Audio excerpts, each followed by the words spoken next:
Si nos aïeux se sont battus pour nous léguer des terres qu'on appelle aujourd'hui Burkina Faso, cela veut dire que nous devons nous battre aussi pour léguer quelque chose à nos enfants. Si Dieu a fait que notre génération est confrontée donc aujourd'hui à ce combat, c'est parce qu'il sait que nous avons la capacité d'y arriver. Il faut que la jeunesse comprenne aussi quelque chose.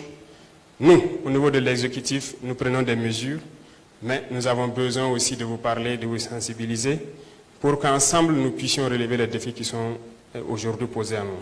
À travers le monde, nous avons pu comprendre que nous pouvons y arriver parce que nous avons assez de ressources à faire valoir à l'extérieur. Nous nous sommes centrés par exemple sur l'agriculture actuellement, qui est très important pour nous. Parce que je le disais tantôt, l'autosuffisance alimentaire, c'est un combat. C'est un combat parce que lorsque nous parlons de dignité, nous parlons d'honneur, si vous n'êtes pas autosuffisant, vous n'avez aucune dignité.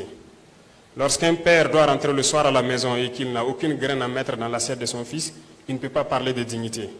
Toute la famille vivra dans l'indignité. Il n'y a pas de dignité une fois qu'on ne mange pas sa faim. Il n'y a pas de dignité lorsque nous tendons la main.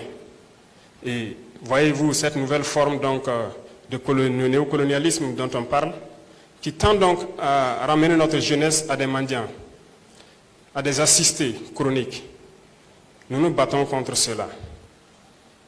Lorsque vous dites à un partenaire qui est prêt peut-être à vous servir des, comment je dis, mobile money, jusqu'à 100 milliards, mais lorsque vous dites à ce même partenaire, non, servez donc à mobile money 20 milliards, et 80 milliards, nous allons faire des projets structurants donc, de production agricole pour les jeunes, ils ne sont pas d'accord.